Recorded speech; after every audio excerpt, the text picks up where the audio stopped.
Faut que tu remettes ton son, Jacqueline. Jacqueline, il faut que tu remettes ton son.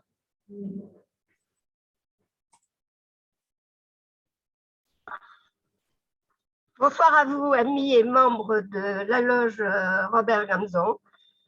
La célébration de la fête de Tou Bishvat a une signification très particulière pour la loge Robert Gamzon de Jérusalem.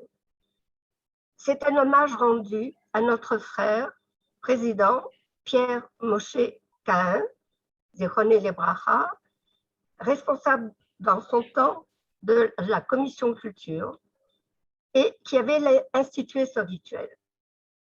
Combien d'années consécutives avons-nous célébré la fête de Tou Bishvat dans notre local Nébrit à Jérusalem, avec les bénédictions récitées par le grand rabbin Jackie Amar, devant un merveilleux plateau de fruits préparé par son épouse Lisiane Amar. Combien de tiyoulim avait-il organisé en collaboration avec nos amis guides et le KKL? Combien de paysages avec lui avons-nous découvert? Combien d'espèces de fruits avons-nous dégusté? Que de fois nous avons constaté le renouveau de la nature, le nouvel an des arbres, la réapparition des nouveaux bourgeons sur leurs branches. Ces tiyoulim sont momentanément annulés depuis 3 ans. Et nous espérons enfin que l'année 2023, et je dis bien, je ne dis pas 2022, je dis 2023 pour Tou Bishvat, cette année-là nous permettra de repartir à nouveau à la découverte de notre beau pays.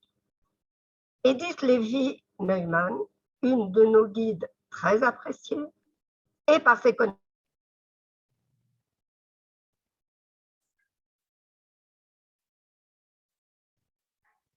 Et je remets la télévision parce que j'ai des problèmes avec la vidéo, voilà. Et elle nous parlera de l'écologie dans la Bible, les arbres et les 7 espèces d'Israël. Elle vous sera présentée comme d'habitude par le responsable de notre commission culture, Pierre Dreyfus. Et auparavant, je passe la parole à notre ami, le grand rabbin Jackie Amar, responsable de la commission judaïka. Je vous souhaite une excellente soirée et j'ajoute que les micros sont fermés en début de la conférence par notre administrateur David Serzman, aidé de Jean-Claude Aîné. Vous pouvez poser vos questions par chat ou par main levée en actionnant vos micros à ce moment précis. Jackie, si tu veux nous parler de Tou Bishvat, merci beaucoup devant le magnifique plateau de fruits de Tou Bishvat. Jackie, la parole est à toi. Merci beaucoup, Jacqueline. Je vais essayer de ne pas déborder dans le sujet que fera Amédite après moi. Ce qui est extraordinaire, c'est le chemin de Tou Bishvat. À l'origine, qu'est-ce que c'était le Cash Shabbat? C'était tout simplement une date limite pour payer les impôts. Tout ce qui a été récolté jusqu'au Cash Shabbat, il fallait payer la dîme. Après le Cash Shabbat, ça faisait partie de l'année suivante. C'était tout. Il faut attendre le XVIIe siècle, lorsque les kabbalistes se sont penchés sur la signification de ce Tou Bishvat profondément, en donnant à chaque arbre à la fois sa destinée et son futur. Et maintenant, exactement comme un Pessah. C'est un livre qui a été écrit par les kabbalistes, qui s'appelle Peri Hadar, et qui donne tout le cheminement de cette soirée, qui se prolonge encore plus tard que la soirée du Seder de Pessah. Malgré tout, sans attendre les kabbalistes de sa fête, Tou Bishvat, les arbres ont toujours eu une histoire importante.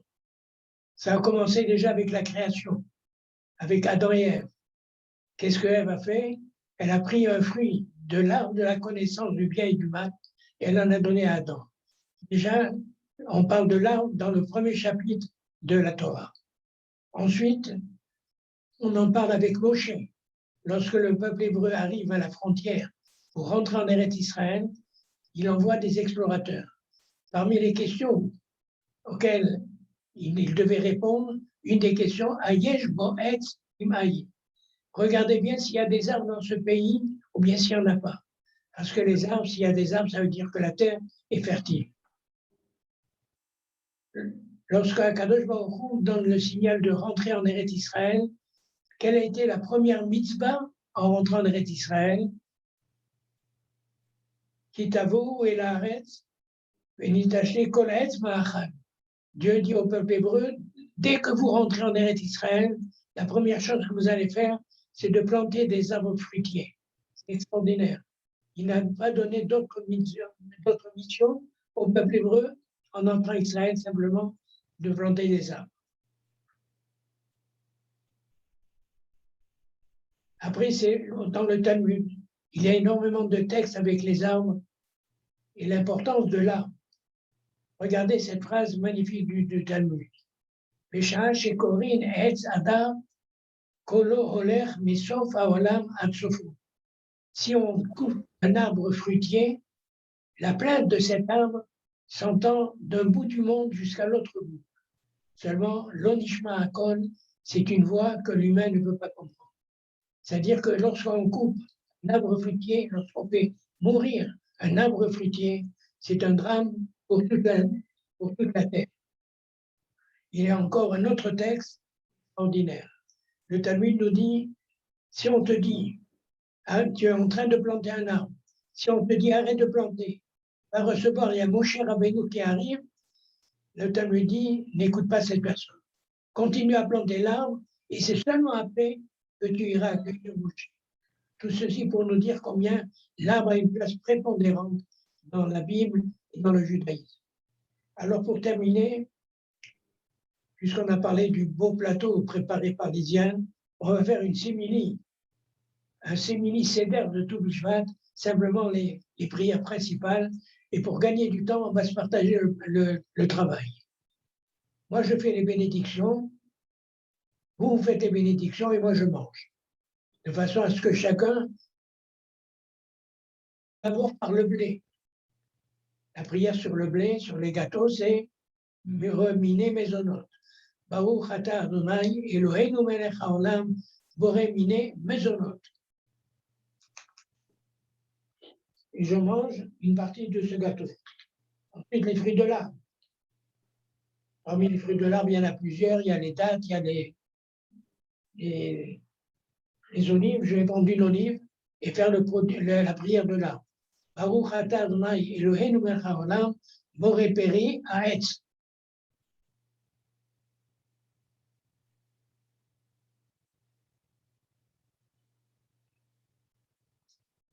Ensuite, c'est le produit de la terre, comme la fraise par exemple, j'en ai une dans la main, c'est Boré Peri à Adama. Alors on l'a fait tous ensemble, Baruch atah Adonai Eloheinu melech haolam, Boré Peri à Adama. Je termine. Le mot Shevat s'écrit comment, vous savez, Shin, Bet, Bet. Le rabbin nous dit, ça veut dire quoi? Chez Nebaser, Besorot, Tovot. Qu'on ait dans ce mois que de bonnes nouvelles. C'est ce que l'on souhaite à tout le peuple d'Israël et bien sûr à toute l'équipe du Névri qui nous manque tellement et qu'on espère revoir en chair et en os bientôt. Chag Sameach. Jackie, Chag Sameach, et tu nous donnes vraiment envie de goûter une nouvelle fois tous les fruits que tu as mentionnés. Toda Rabba Jacqueline, Toda Rabba Lisiane, les plateaux sont magnifiques comme d'habitude. Merci Jackie, merci Lisiane. Pierrot, je te passe la parole pour présenter notre amie Edith Lévy-Nelmal. Pierrot, la parole est à toi. Merci Jacqueline. Nous les Juifs, nous avons la chance d'avoir plusieurs nouvel an. Il y a Rosh Hashanah, donc le premier Tishri. Il y a également selon la tradition, mais le grand rabbin Jackie Amar le sait beaucoup mieux que moi et le dirait beaucoup mieux que moi, il y a également le premier Nissan, il y a également le 15 Shvat, le nouvel an des arbres, Rosh Chodesh le Ilanot, Il y a encore d'autres Nouvel An dans la tradition juive, mais bien que nous soyons, j'allais dire, le 16 Shvat, en fait, nous sommes déjà le 17 Shvat, c'est bien le Nouvel An du 15 Shvat qui nous intéresse plus spécialement aujourd'hui. Nous avons demandé à une personne amie, qui est une passionnée de la nature, de nous parler. Elle le fera évidemment avec beaucoup de fougue, de nous parler de Tou Bishvat. Je veux parler d'Edith Lévinement. Beaucoup d'entre nous la connaissent. Cette maman de 5 enfants fait son alia en 1975 après avoir obtenu une maîtrise en informatique à Paris. Puis, toujours en informatique, elle obtient un master au Technion de Haïfa en 1980. Elle bifurque alors vers le diplôme de guide touristique qu'elle obtient en 1984 à l'Université hébraïque de Jérusalem, ainsi que de la part du ministère du Tourisme. Commence alors pour Edith la carrière fulgurante de guide touristique qu'on lui connaît. Elle guide des particuliers, elle guide des couples, elle guide des familles avec des agences et directement avec des clients. Elle est guide à Noot Kedumim et arrive malheureusement ce que l'on a coutume d'appeler le corona, ce qui fait que son activité est complètement bouleversée, mais connaissant Edith, elle rebondit, puisque aujourd'hui, outre des séries de Zoom comme ce soir, des Zooms qu'elle effectue environ une fois par semaine, elle donne des conférences dans des maisons de retraite, dans des matnassim. Elle a créé Israel Startup Nation, géographie, histoire, visite d'Israël en Zoom ou en présentiel. Et évidemment, comme nous tous, Edith espère le plus rapidement possible pouvoir guider à nouveau des touristes francophones ou d'autres personnes francophones vivant en Israël. Elle a choisi ce soir d'évoquer l'écologie dans la Bible, les arbres et les 7 espèces d'Israël. Alors, sans plus tarder, nous avons hâte de t'écouter, Edith, et je te donne immédiatement la parole. Merci à toi.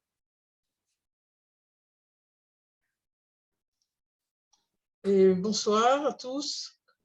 Merci de m'avoir demandé d'être avec vous. Je suis toujours très contente de vous retrouver. Comme tu l'as dit, Pierre, j'aurais préféré vous retrouver en vrai, dans une salle et vous voir. C'est toujours très désagréable de ne voir que des têtes ou quelques caméras un peu à droite à gauche, mais on fait avec ce qu'il y a. Et effectivement, avec la fête de Tou Bishvat, on ne peut pas ne pas parler de l'écologie. Et effectivement, comme j'étais guide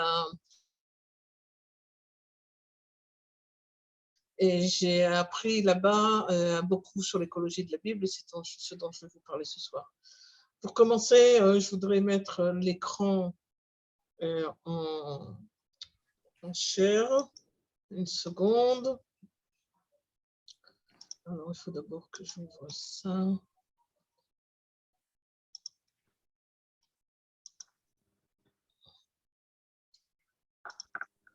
Voilà. Voilà. Vous voyez l'écran? Oui, oui. OK. L'écologie dans la Bible, c'est bon? Oui, oui, oui. OK. Oui, Pierrot a dit tout à l'heure que je suis venue en Israël en 1975. Je n'avais pas à ce moment-là 5 enfants.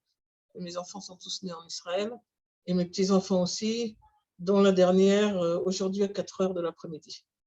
Donc, vu que j'ai mes 2 petites filles ici, peut-être qu'on sera dérangé à un moment ou à un autre. Pour l'instant, elles sont en train de regarder un film. J'espère qu'elles continueront. Donc, je suis désolée, ce n'était pas prévu. C'était prévu déjà depuis une semaine et depuis 3 jours, ma fille est à l'hôpital. Et la petite a décidé de sortir seulement cet après-midi. Voilà. Donc, on va commencer et je voudrais vous parler donc de l'écologie dans la Bible. Et évidemment, c'est un sujet énorme, un sujet qu'on ne peut pas traiter en 1 heure. J'ai choisi plusieurs arbres et plusieurs plantes, en particulier les 7 espèces d'Israël. Mais on pourrait parler d'énormément d'autres arbres. J'ai une présentation qui a encore d'autres arbres. Et malheureusement, on est limité par le temps. Si on a une autre fois, une autre occasion, on pourra parler d'autres arbres qui sont aussi très importants. Et Tu B'Shvat, donc on a déjà parlé de Tu B'Shvat comme étant non pas un nom de fête, mais un nom de date, puisque tout c'est tête qui est 9 et Vav qui est 6. Et en fait, on parle de Tu B'Shvat qui est le 15 Shvat. Entre les 2 talmudistes, Shammai et Hillel, il y avait une très grande discussion à savoir si Tu B'Shvat serait, c'est-à-dire le nouvel an des arbres, serait le premier de Shvat ou le 15 Shvat. Et en fait, il a été décidé qu'on fêterait Tu B'Shvat le 15 Shvat. Et cette fête de Tu B'Shvat, c'est en fait le nom du 15 du mois de Shvat.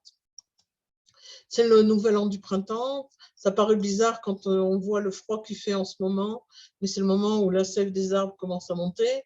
Et en fait, c'est très important parce que dans le judaïsme, la plupart des fêtes, des lois et des mitzvot sont liées à la terre, parce que le peuple vivait essentiellement dans l'agriculture, il vivait en Israël et il les lois de l'agriculture. Et quand aujourd'hui on lit la Bible, il faut connaître une grande partie de l'agriculture et des phénomènes de la nature pour comprendre certains des éléments et des explications qui sont données, parce qu'elles sont beaucoup basées sur des choses agricoles. Et quand on ne connaît pas les lois agricoles et ces plantes-là, alors il nous échappe une grande partie. Comme on l'a dit tout à l'heure, la coutume de fêter Tu B'Shvat a commencé au XVIe siècle avec les premiers kabbalistes à Tzfat, et elle a à ce moment-là pris à peu près la forme qu'on lui connaît aujourd'hui. Les kabbalistes avaient échappé aux griffes de l'Inquisition, et c'était pour eux un moyen extraordinaire de fêter le retour sur le sol nourricier dans lequel, comme les arbres, ils reprenaient racine et vie. La coutume de planter des arbres à Tu B'Shvat a sans doute été instaurée beaucoup plus tard, en 1884, par les premiers pionniers, par ce qu'on appelle l'Aliyah Rishona, les premières grandes aliotes qui ont eu lieu à la fin du 19e siècle, en particulier par les Juifs qui venaient d'Europe de l'Est. Et à Yesod HaMa'ala, dans une moshava, un petit village qui s'est développé dans le nord du pays en 1884. Ils ont planté plus de 800 arbres en une seule journée.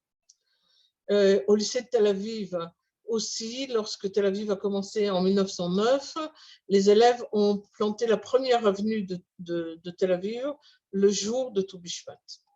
Une autre date importante pour l'histoire d'Israël, c'est la première Knesset qui a été inaugurée, elle aussi, à Tu B'Shvat en 1949 à Jérusalem. Avant, elle était à Tel Aviv. Et lorsque le président de la Knesset a parlé, il a dit « Nous acquittons de la tâche que nous ont léguée les générations passées en faveur des générations futures. Nous avons planté aujourd'hui un bel arbre, un pays. Il incombe à l'Assemblée préparatoire de prendre soin de cet arbre et de veiller à sa croissance afin qu'il porte des fruits et qu'à son ombre, le peuple puisse s'asseoir en paix. »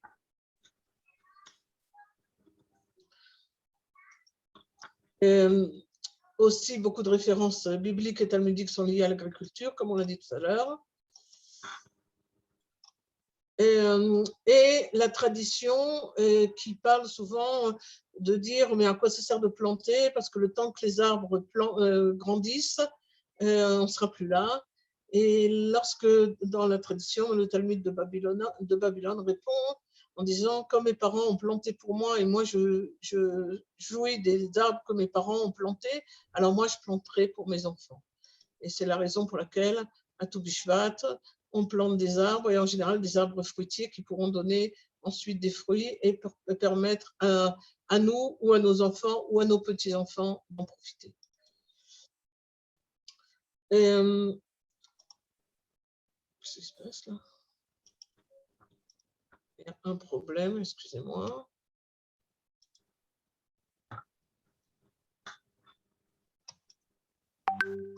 Qu'est-ce qui se passe? Excusez-moi, il y a quelque chose qui ne va pas.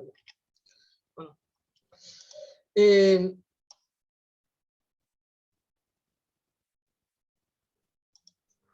voilà. La Torah nous dit, la Torah est elle aussi comparée. Voilà. Une seconde, excusez-moi.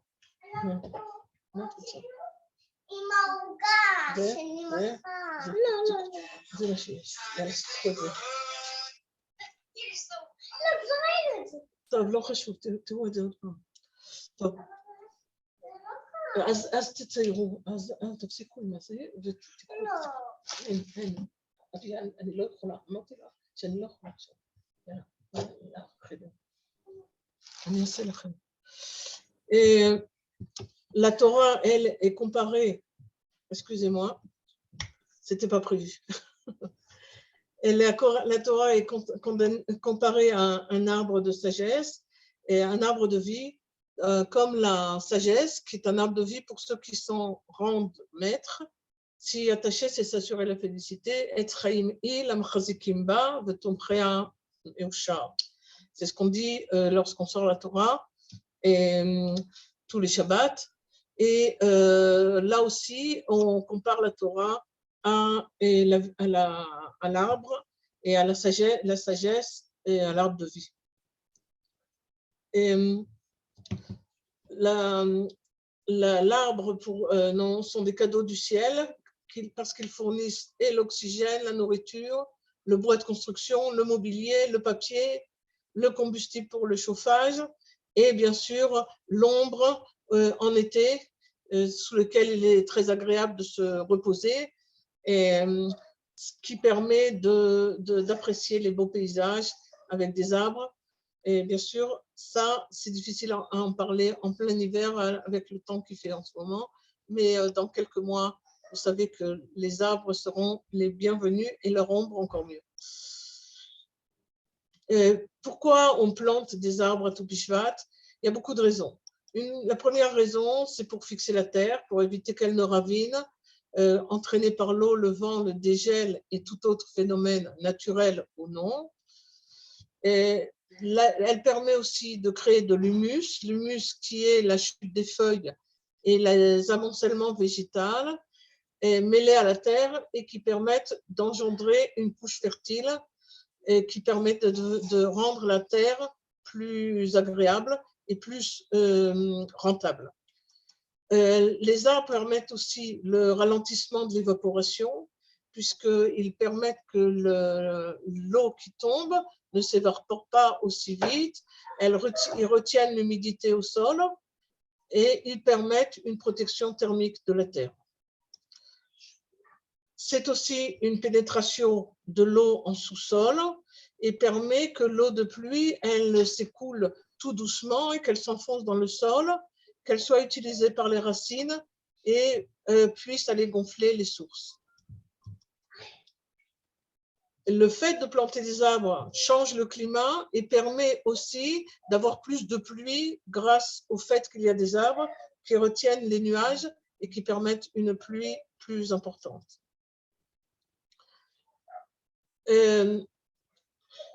La forêt, les arbres permettent aussi de ralentir les vents et de filtrer l'air.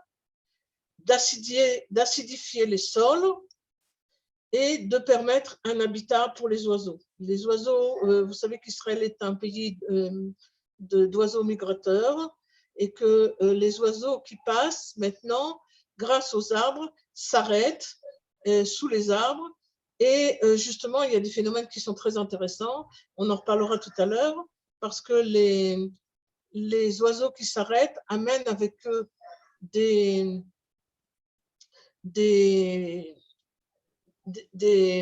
excréments qui sont en fait des plantes ou des graines qu'ils ont pris dans d'autres pays.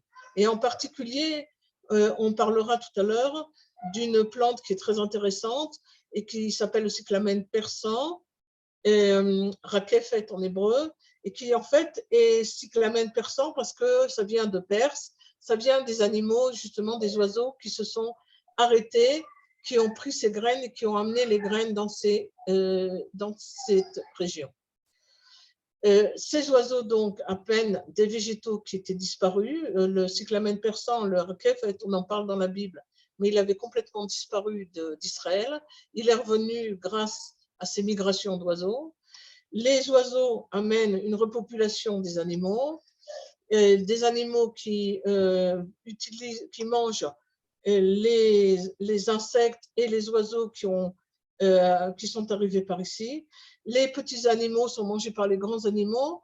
Et donc, tout cela fait qu'il y a un nouvel apport d'animaux, de végétation, et en même temps, on fait reculer le désert. Israël est le seul pays au monde qui arrive à faire reculer le désert. Le désert, à la fin du 19e siècle, arrivait jusqu'à Ashkelon. Et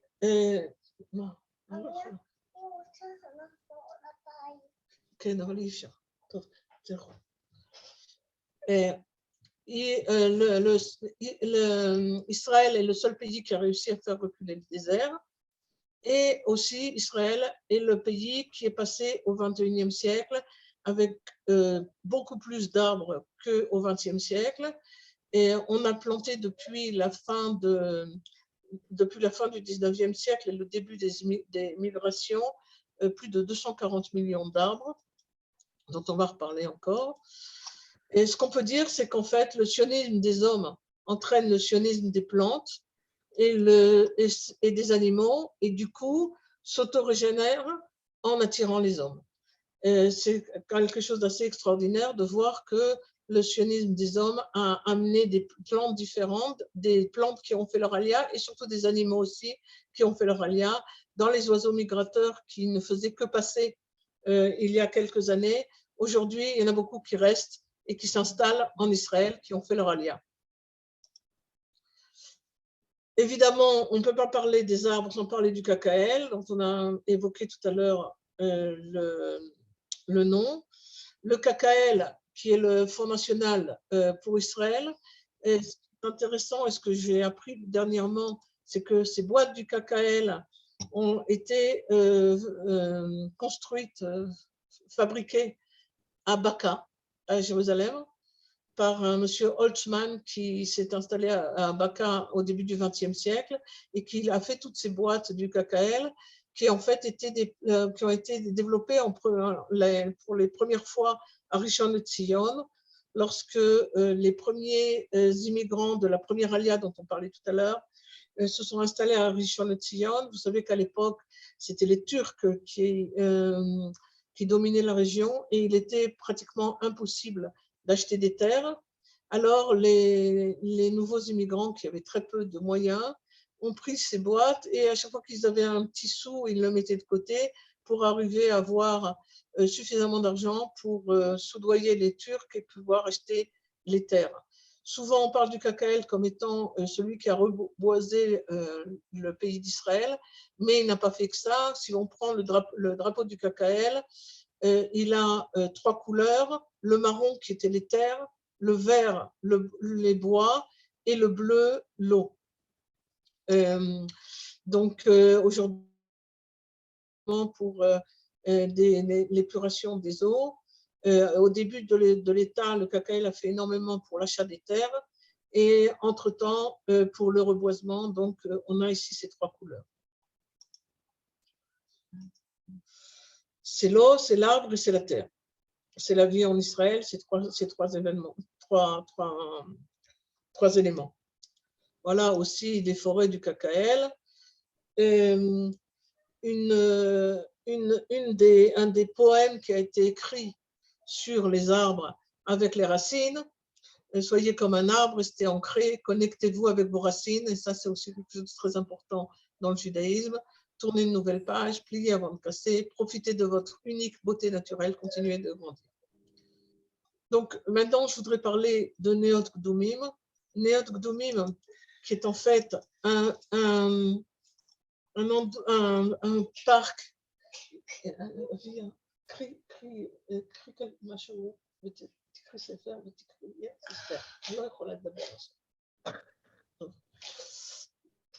Et sur 250 hectares, Neot Gdumim est un parc. Oui, je suis pour.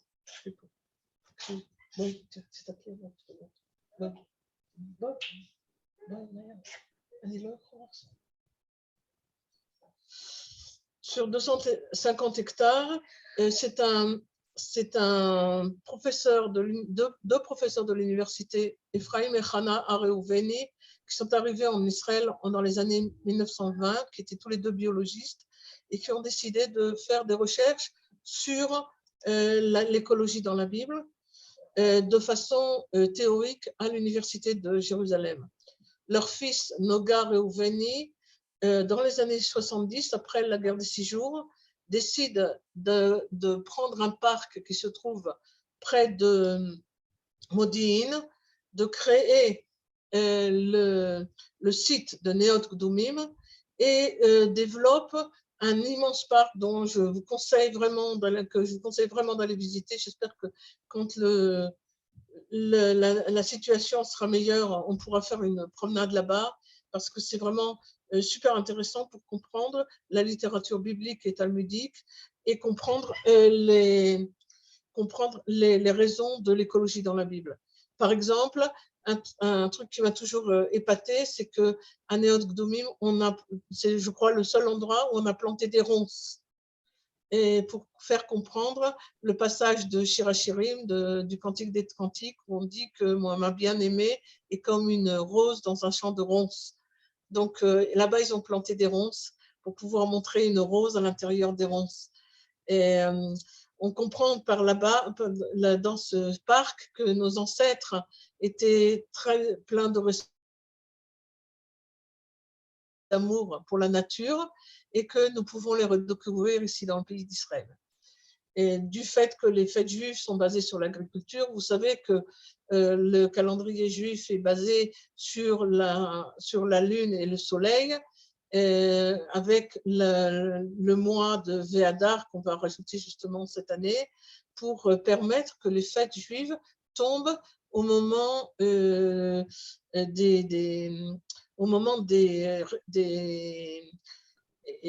fêtes et dans le calendrier à peu près toujours à la même époque de l'année qui correspondent à l'agriculture. C'est pour cela qu'on parle de différentes saisons et que nous qui venons de Paris, de New York ou de Moscou, est-ce que nous pouvons vraiment comprendre toutes ces allusions à la nature si on n'est pas en Israël? Et effectivement, les différentes fêtes de pèlerinage où on a amené des prémices, où on a amené des récoltes au temple, et il faut comprendre les différentes saisons et les différentes phases agricoles pour pouvoir comprendre le lien qui existe entre le peuple d'Israël et la terre d'Israël. Neot Gdumim veut dire, Neot, ça veut dire des pâturages et des beaux endroits, et Gdumim a comme sens, un sens qui est assez incroyable, c'est le fait de Kadoum. Vous savez, Kadoum en hébreu, ça veut dire ancien, vieux, quelque chose qui est passé, disons. Mais si on prend la racine de Kadoum, Kouf, Dalet même, en hébreu, on peut dire aussi Kadima. Et on a dans le même mot Kadoum qui est l'ancien et Kadima qui est, allez, on y va, en avant. Et en fait, ça montre encore une chose qui est extrêmement importante dans le judaïsme, à savoir qu'on ne peut pas aller de l'avant sans regarder le kadoum, sans regarder les racines. Et là, on retrouve encore le fait que l'arbre, qui nous donne les racines, peut nous aider à se développer à condition qu'on regarde toujours vers l'avant et vers l'arrière en même temps. D'ailleurs, vous savez qu'en hébreu biblique, le vav conversif permet de transformer des temps du passé au futur ou du futur au passé. Et là aussi, c'est simplement un petit vav qui change les choses. Donc, un lien toujours entre le passé et le futur. À Neot Gdumim, ils ont sorti, Nogar Ouveni a écrit plusieurs livres que je vous conseille. Malheureusement, ils sont en hébreu et en anglais. Il existe un livre qui existe en français qui s'appelle L'écologie dans la Bible. Mais sinon, les autres livres sont soit en hébreu, soit en anglais, mais je vous les conseille fortement pour ceux qui peuvent lire soit l'hébreu, soit l'anglais, et qui parlent justement de toutes ces relations entre la Bible et la nature. Et on parle dans la Bible qu'on va un pays de montagne et de vallée abreuvé par les pluies du ciel. Et vous savez qu'une des choses importantes dans la nature et dans la vie du peuple juif, c'est la pluie. La pluie qui nous permet soit d'avoir des récoltes et de pouvoir manger beaucoup de choses, soit des périodes de sécheresse. Et donc, il existe dans la prière une prière spéciale pour la pluie, qu'on dit à partir de Sukkot. Et d'autre part, le Shabbat. Et le Shabbat, et à la table du Shabbat, on retrouve 3 éléments qui sont très importants et qui sont basés sur le Shema Israël, puisque dans le Shema Israël, on dit Venatatim et arartechem be'ito, si vous gardez mes commandements, je donnerai la pluie dans votre pays en son temps. Il y aurait au Malkosh, la première pluie, Ve'asafta deganecha ve'tiroshcha ve'yitzarecha, et tu récolteras ton blé, ton vin et ton huile. La table du Shabbat nous rappelle ce verset-là, puisque à la table du Shabbat, on a aussi ces 3 éléments, le blé avec les chalot, le vin avec le kiddush et l'huile avec les bougies, qui sont en fait un remplacement de l'huile d'olive qu'on mettait avant, mais effectivement, dans les communautés d'Europe de l'Est, trouver de l'huile d'olive, c'était quand même relativement difficile, et c'est la raison pour laquelle on a remplacé les bougies, on a remplacé les bougies par l'huile d'olive par les bougies. Mais en fait, pour faire la vraie bénédiction, on devrait mettre des bougies, non pas des bougies, mais de l'huile d'olive. Et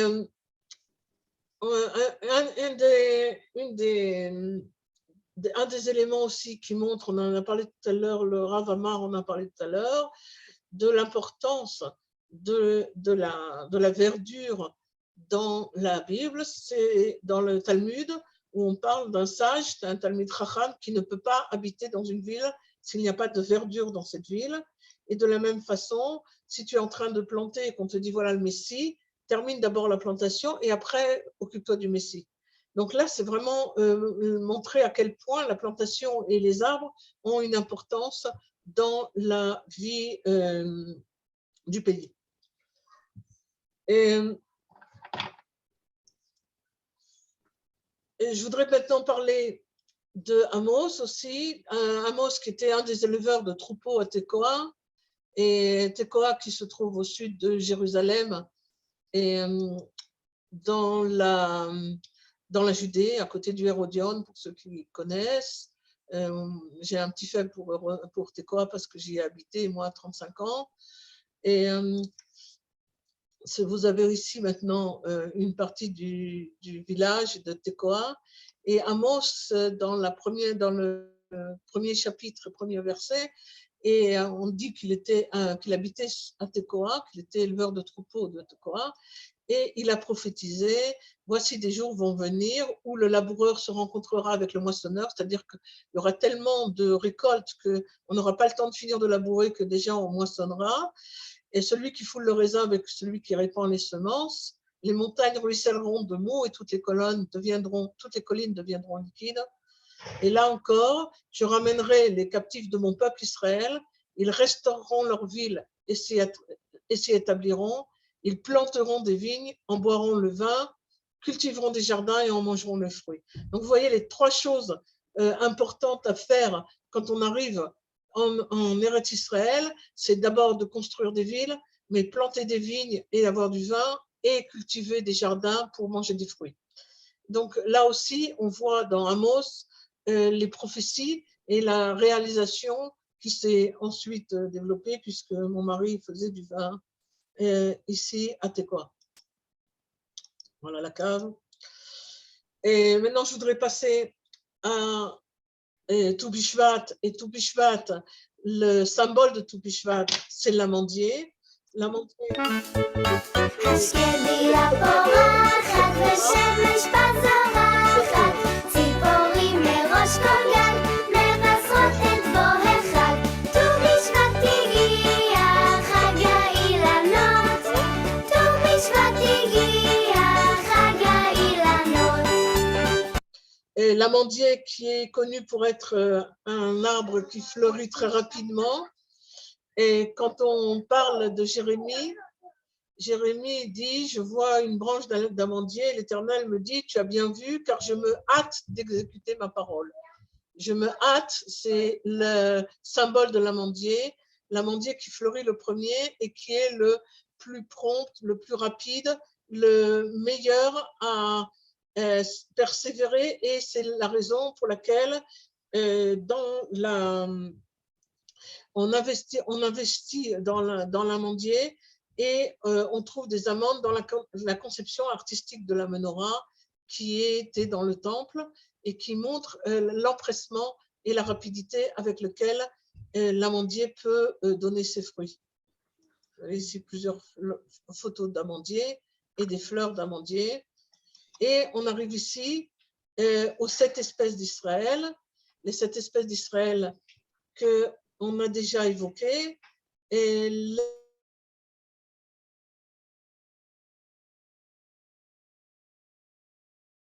cours d'eau, on a déjà parlé du fait que dans ce pays, on aura beaucoup d'eau, de sources et de torrents. Et le pays produit le froment, le blé, l'orge, le raisin, la figue et la grenade, l'olive et le miel. Le miel, c'est le miel non pas du miel d'abeilles, mais du miel de tmarim, des palmiers. Donc maintenant, je vais vous parler un peu des 7 espèces rapidement, les 7 espèces d'Israël. Et d'abord le blé.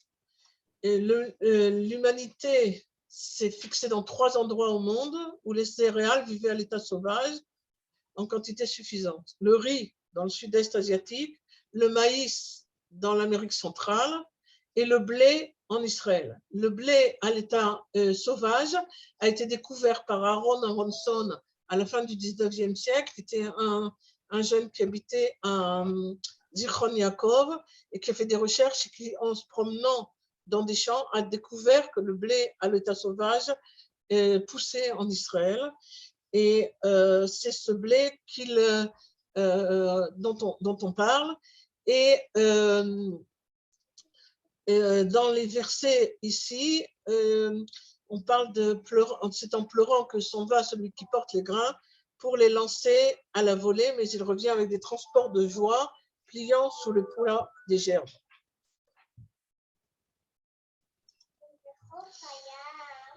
Le Sora, l'orge, qui est rappelé beaucoup dans la Megillah de Ruth, est rappelé 32 fois dans la Bible.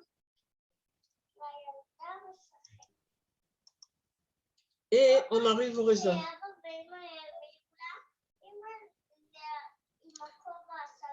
Et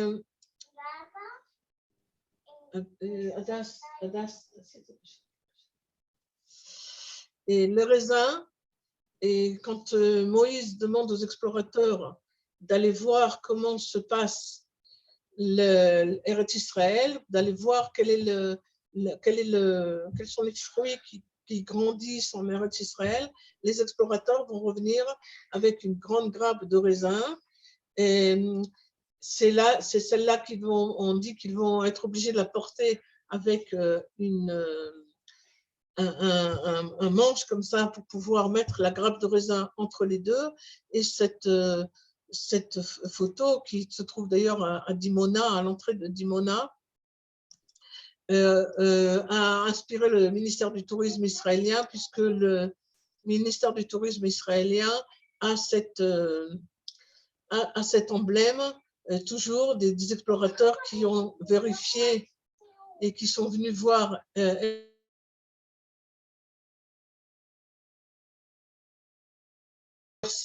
des explorateurs de nombre 13-23, où les explorateurs reviennent avec une grappe de raisin qu'ils portèrent à deux au moyen d'une perche. Ils prirent aussi des grenades et des figues, qui font partie de cette espèce de l'État de Eretz Israël. Aujourd'hui, cette photo-là, je la trouve absolument incroyable. C'est en plein Negev, près de Mitzpe Ramon, dans un endroit complètement désertique.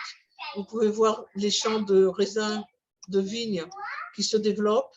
On s'est rendu compte que la vigne dans le Negev était extrêmement bonne et la plupart des caves du Negev qui se sont développées, aujourd'hui, on peut faire un itinéraire de vin dans le Negev. Et lorsque on se promène dans le Negev, on apprend que c'est dans les 15 dernières années qu'en fait, le Negev est extrêmement bon pour le raisin parce que les différences de température entre le jour et la nuit sont très bonnes pour le raisin. Et c'est la raison pour laquelle la cave, par exemple, de Ramat HaNegev, qui est la plus grande cave du Negev, a reçu énormément de prix dans les dernières années.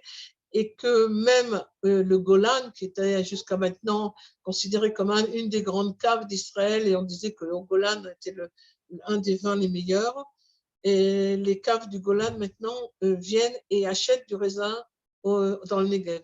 Alors vous voyez, tout est bon, et voilà des vignes qui sont en train de prendre, et voilà une cave en plein Negev. Comment on faisait les vendanges, et le symbole de la vigne est un symbole qui est très important, puisque même dans les synagogues, ça c'est une photo de la synagogue qui se trouve au musée d'Israël, la synagogue de Cochin en Inde, et vous voyez ici les grappes de raisin qui sont symboliques et qui sont à l'intérieur de la synagogue. On passe maintenant à un autre fruit très important, l'olivier. L'olivier qui est le symbole de la paix, puisque la grappe de raisin, la grappe d'olivier que pendant le déluge, lorsque Noé va envoyer vérifier comment est la terre après le déluge, la colombe revient avec une branche d'olivier. Et l'olive représente une nourriture de base depuis plus de 8000 ans. Et l'huile d'olive servait dans les lampes, servait pour les soins médicaux, servait à l'onction lors de cérémonies religieuses. Et elle sert aujourd'hui encore aussi d'ingrédient culinaire, bien sûr. Et l'olive est un arbre qui peut vivre très longtemps. Et de cette façon, on parle de l'olive qui donne comme analogie la fécondité, la santé, l'obéissance des enfants à leurs parents. De nombreux plants qui jaillissent de ces racines et qui donnent une source de réconfort et de promesses divines. On leur donne une réputation de fidélité et de ténacité. Quelles que soient les conditions, ils poussent en terrasse, dans les vallées, dans du sol fertile ou caillouteux. Ils survivent aux grandes chaleurs et sont quasiment indestructibles.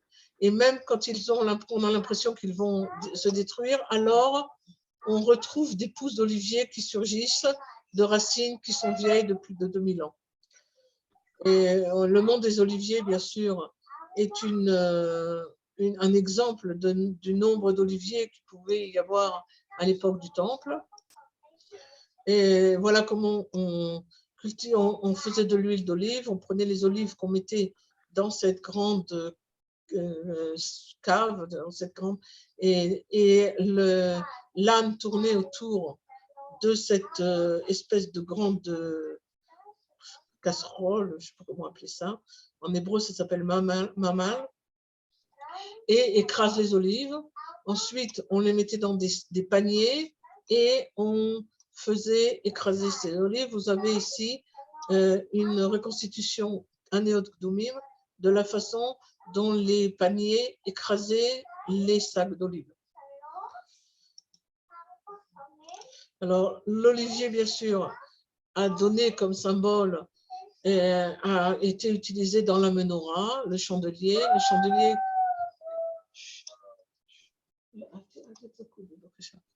Le chandelier qui est symbole de la terre d'Israël, du peuple d'Israël et de la Torah d'Israël. Les feuilles d'olivier irisent la lumière lorsque les vents les retournent, et on raconte que l'olive, si vous regardez bien, vous verrez que la feuille a deux côtés, un côté plus foncé que l'autre, et lorsque le vent passe à travers ces feuilles, on a l'impression d'une lumière qui bouge et qui donne une impression de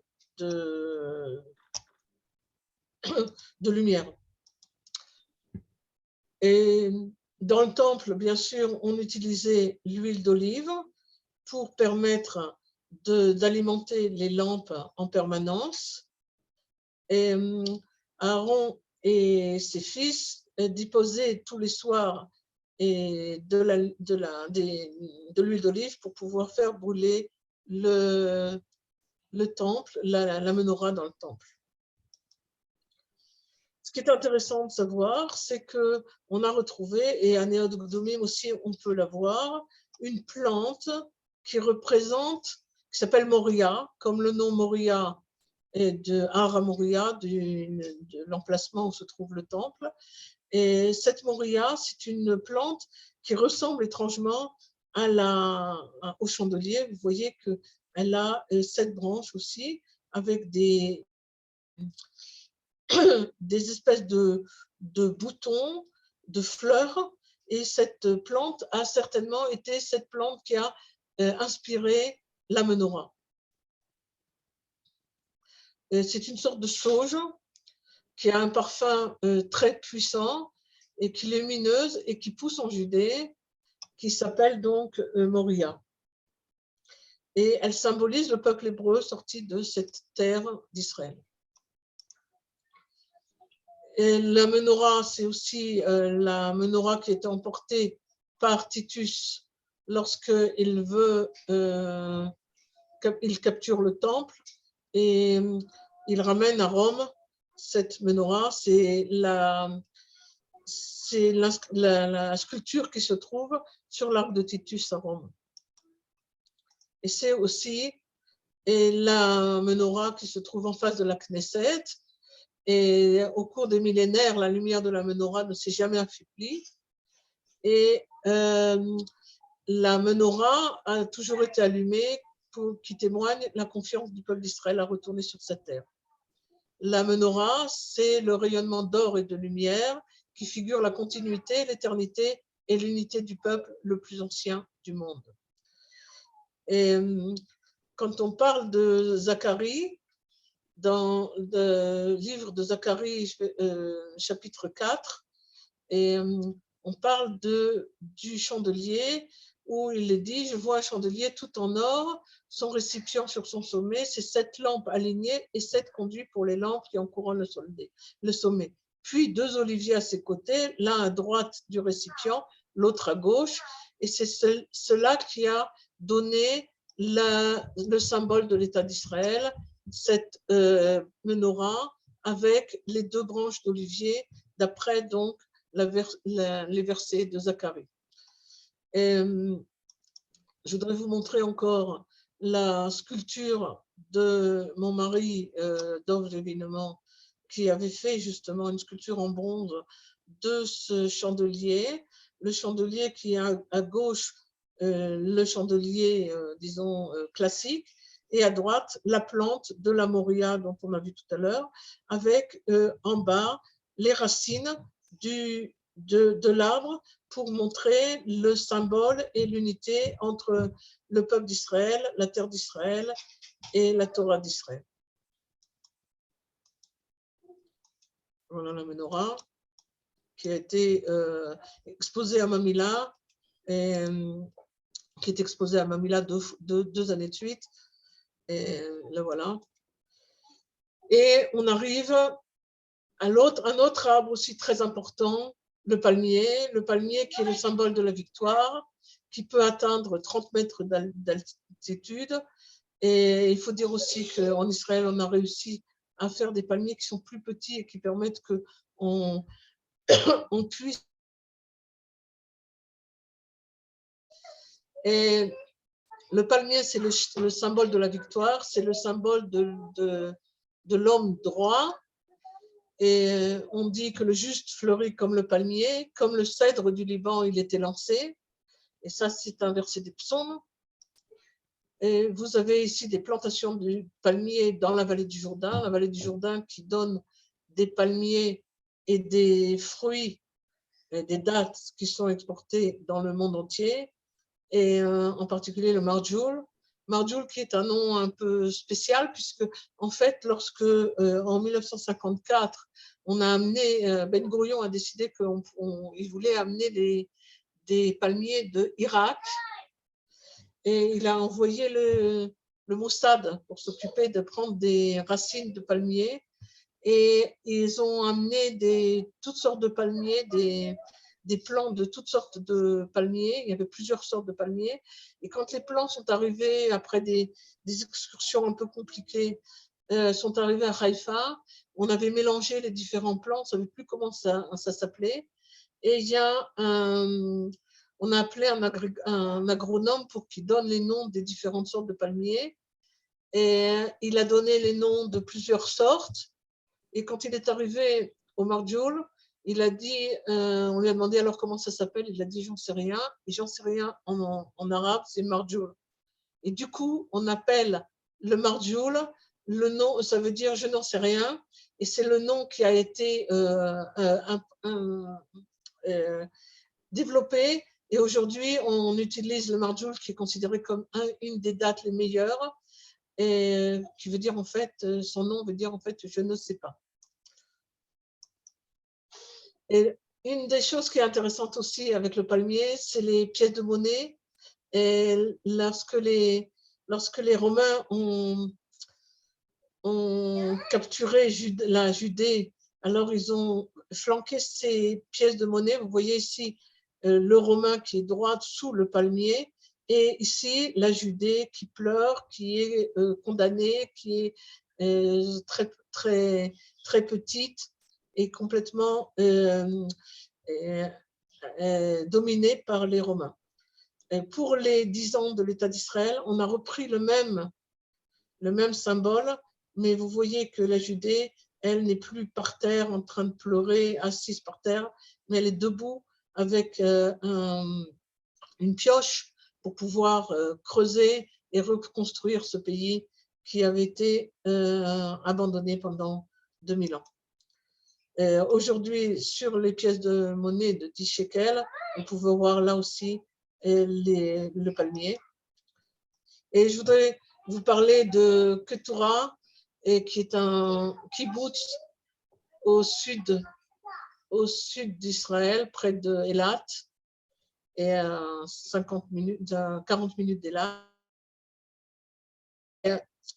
Là, on s'est demandé on a retrouvé à Masada et à Qumran des noyaux de dates qui dataient de Masada. Vous savez qu'à Masada, comme à Masada, lorsque les Romains sont venus et que les Juifs se sont suicidés, ils ont décidé de se suicider, de détruire tout ce qu'il y avait dans les entrepôts et d'enlever toute l'eau qu'ils avaient gardée dans les grottes, mais d'en laisser un tout petit peu pour bien montrer aux Romains que c'était ni de faim ni de soif qu'ils étaient morts, mais c'était une volonté de se suicider.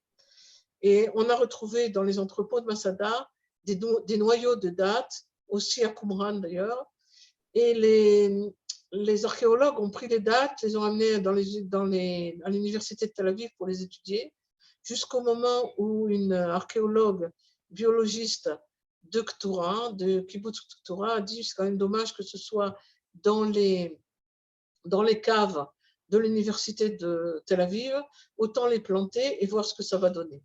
Alors on les a plantés et on a eu un palmier qui s'est développé à Ktura. Je vous conseille, si vous êtes un grand descendant à Eilat, de vous arrêter à Ktura pour voir ce palmier, qui s'appelle Metouchelach. Metouchelach, c'est Methusalem. Il a reçu le prix de Guinness comme étant l'arbre le plus vieux du monde, puisqu'il a 2000 ans. Il a poussé avec un noyau de dattes qui a été trouvé à Qumran et à Matsada. Et voilà, vous voyez, là, il commence à être grand. Là, c'était lors d'une visite l'année dernière, au mois de septembre, avec un petit groupe. Donc, vous pouvez voir un peu la grandeur de l'arbre. Le seul problème, c'est que cet arbre, il était un arbre mâle, et donc il n'a pas donné de fruits. Alors, on s'est demandé quel pouvait être le goût d'un arbre d'il y a 2000 ans. Et on a fait une greffe de cet arbre avec un palmier femelle. Et l'année dernière, au mois de juillet, sont sorties les premières dates d'il y a 2000 ans. Et c'est la première fois qu'on a pu les utiliser parce qu'il a fallu attendre 3 ans. Et l'année dernière, on a goûté les premières dates de 2000 ans. L'arbre suivant, c'est la grenade qui est le symbole de la fertilité. La beauté de la femme et de l'homme est comparée à la tranche de la grenade, au fait que dans la grenade, on a 613 graines comme les 613 mitzvot, et que le vêtement du grand prêtre avait des grenades de pourpre, violette et rouge, et aussi des clochettes. On parle dans l'Exode 28, 33, que sur les bords, on mettait une clochette d'or. L'importance de la grenade qui faisait partie du vêtement du Kohen Gadol. Voilà les grenades. Et la figue qui est un arbre dont on mange la fleur, et ce n'est pas un fruit. Et Rabbi Abba disait au nom de Rabbi Yochanan, en quoi les mots de la Torah sont-ils comparés aux figues? Chaque fois qu'un homme va cueillir des figues, plus il en cherche, plus il en trouve. De même avec les mots de la Torah, plus on sollicite, plus on obtient d'explications. Voilà, les figuiers poussent. Quand vous vous promenez dans la nature et vous trouvez des figuiers, c'est en général parce qu'il y a une source d'eau juste à côté. Et aussi, la figue est appelée dans la Genèse comme étant les feuilles de figuier dont Adam et Ève se sont couverts lorsqu'ils ont compris qu'ils étaient nus. Et une autre allusion au figuier, c'est dans le Cantique des Cantiques Rabbah, c'est-à-dire dans le Talmud. Comme le figuier est étroit en bas et large en haut, ainsi sera Jérusalem dans le futur. Elle s'étendra par tous ses côtés et les exilés s'y reposeront. On parle dans la Bible d'être, comme expression d'être sous la figue et sous la vigne. C'est les endroits où chacun demeurera et dans la paix lorsqu'on sera sous son figuier et sous sa vigne. C'est toujours considéré comme la vision messianique de la paix future.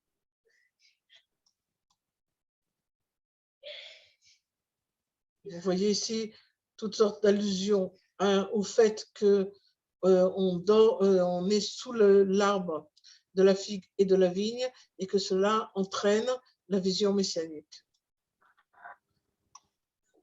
Et je voudrais terminer avec la Rakefet, dont je vous ai parlé tout à l'heure, le cyclamen persan, qui ne fait pas partie de ces 7 espèces dont on a fait le tour. Et le cyclamen persan, donc, dont je vous ai parlé tout à l'heure, et qui est en fait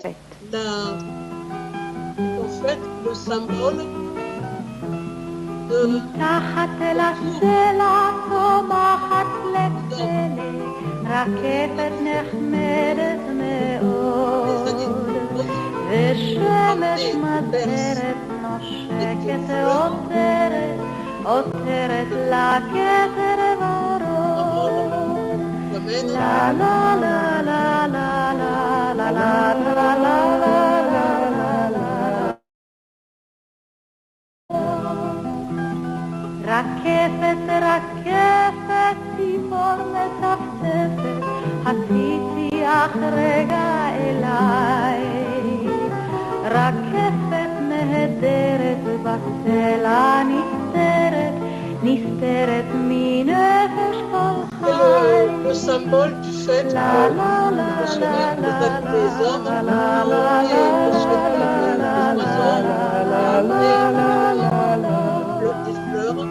מסלע וגבע יורדת בצבע, רקפת חן עלי החזה. ציפור מצפצפת ורוח לוטפת, בסוף כבר לזמר הזה.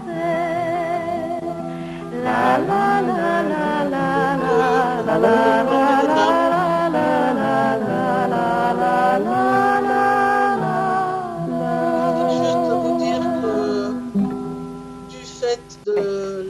Du corona, du fait qu'on a arrêté. On n'entend pas en même temps que la musique. Oui, je vais arrêter la musique. Du fait qu'on a arrêté toutes les possibilités de sortie, alors j'ai décidé de retourner un peu dans mon premier chapeau, avec mon premier chapeau, c'est-à-dire l'informatique, et de développer des cours par Zoom ou en présentiel si on peut, pour développer, si vous avez besoin, la connaissance du téléphone et faire un peu autre chose, puisque l'enseignement ne marche pas, enfin, ou marche très peu. Et comme l'a dit Lieberman, on doit changer de profession. Alors voilà. J'espère que d'un point de vue rapide, vous avez pu avoir une idée un peu de lien entre la nature et le peuple juif, et que d'ici peu, on pourra retourner et voir ensemble toute cette végétation et comprendre mieux les enseignements bibliques et talmudiques grâce à la nature en Israël. Voilà. Amen, amen. Edith, merci beaucoup. Et je reprendrai la parole un petit peu plus tard et je la repasse à Pierre Dreyfus. Pierrot? Pierrot? Oui, je suis là. Je m'étais mis en sourdine. Oui, je voudrais, au nom de tout le monde, remercier Edith Lévy-Neumann pour cet exposé magistral qu'elle a fait. J'ai retenu certaines choses de ton exposé, Edith. Tu as parlé de la sève qui commence à monter, ce qui est le symbole de Tou Bishvat. Et je voulais quand même dire que malgré le froid qui règne dehors, on se rend compte de la montée de la sève parce que à l'heure actuelle, l'herbe est verte. L'herbe est très verte, de sorte que c'est véritablement un symbole de Tou Bishvat. Mais un autre symbole de Tou Bishvat, ce sont les petites filles qu'on a entendus et qu'on vient d'entendre également, qui sont un beau symbole de Tou Bishvat, comme la petite qui est née dans ta famille aujourd'hui, hein, c'est aussi un symbole de Tou Bishvat. Dernier élément que je voudrais souligner, c'est le cyclamen persan. Le cyclamen persan, c'est un paradoxe, au fond, par les temps qui courent, compte tenu des relations, ou plus de l'absence de relations, ou des relations inexistantes entre Israël et la Perse et l'Iran. Enfin, deux dernières idées que j'ai retenues, les boîtes du KKL. Tu nous as montré les boîtes du KKL et ça m'a rappelé mon enfance. Ça m'a rappelé mon enfance parce que quand j'étais enfant à Colmar ou ailleurs, hein, eh bien, nous avions, notamment c'était une des activités des EI, nous avions l'habitude d'aller vider les boîtes du KKL, la plupart du temps extrêmement bien reçus, et nous arrivions chez les délégués du KKL, qui était d'ailleurs pour la femme une ancienne EI, c'était Georges et Louison Bernem à Colmar, certains les ont peut-être connus, et nous devions rendre compte évidemment de ce que nous avions fait chez les gens chez qui nous allions. Et là encore, ces boîtes du KKL sont un véritable symbole de l'action du KKL et de Tou Bishvat.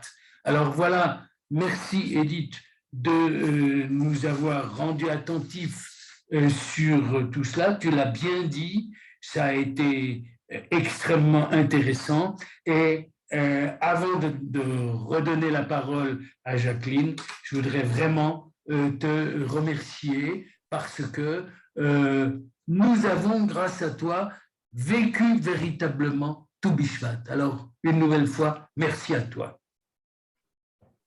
Voilà. Edith, je reprends la parole après Pierrot Dreyfus. Tu me vois, tu nous vois? Oui. D'abord, Mazel Tov pour la naissance de ta petite fille. Mazel Tov d'avoir pu tenir pendant presque 1 heure ton excellent exposé, alors que derrière toi, tu avais 2 petites filles adorables qui t'en faisaient voir de toutes les couleurs, mais tu as gardé ton calme et tu as pu aller jusqu'au bout de ton exposé. Kol hakavod. Merci beaucoup. Et c'est vrai que ça nous fait aimer la nature. Et c'est vrai qu'on a envie vraiment d'y aller, de retourner, de visiter, et que vous traversez, comme nous tous, mais vous en particulier, les guides, une période très difficile. Donc on fait un maximum pour vous aider, le peu que l'on fait, mais il faut le faire. Et n'en change pas de métier, ne change pas de métier. Ne suis pas toujours ce que disent nos politiques. Tu gardes ton métier et tu continues à le faire. Je voudrais remercier des amis que j'ai vus et en particulier une amie de longue date que j'ai vue, je ne sais pas si elle est encore là, et je fais un petit coucou à Suzy Boisis, ça me fait très plaisir de la voir, et à d'autres amis qui se sont joints à nous aussi pour t'écouter, Edith. Merci beaucoup. Et avant de nous séparer, je voudrais vous rappeler que nous avons une autre visioconférence très, très intéressante et on vous attend vraiment très, très, très nombreux. Donc, si vous voulez bien, vous recevrez un rappel de toute manière, mais vous pouvez noter le mardi 25 janvier, cette fois-ci à 18h, heure israélienne. Et c'est une conférence qui est organisée avec 3 associations, c'est-à-dire l'association Alumim des enfants cachés, les fils et filles de déportés juifs de France et la loge Robert Gamzon. Et le thème est le suivant: les convois de la France, destin de communauté. Et il y a 2 convois qui vont être évoqués. C'est le convoi numéro 1 et c'est le convoi 51. Donc, je vous remercie de bien le noter et d'être avec nous ce jour-là. Voilà, merci beaucoup à vous tous. Merci Edith, bonne continuation. Et encore Mazel Tov. Et à très bientôt, où nous allons pouvoir parcourir le pays à tes côtés. Merci à vous. Bonne soirée. Chag Sameach. Et merci Jackie et Lisiane de ces magnifiques plateaux de fruits que nous avons pu déguster à côté de vous. Merci, au revoir, bonne soirée et à très bientôt. À très Moi aussi, je bientôt. voudrais vous Au revoir. remercier. Merci.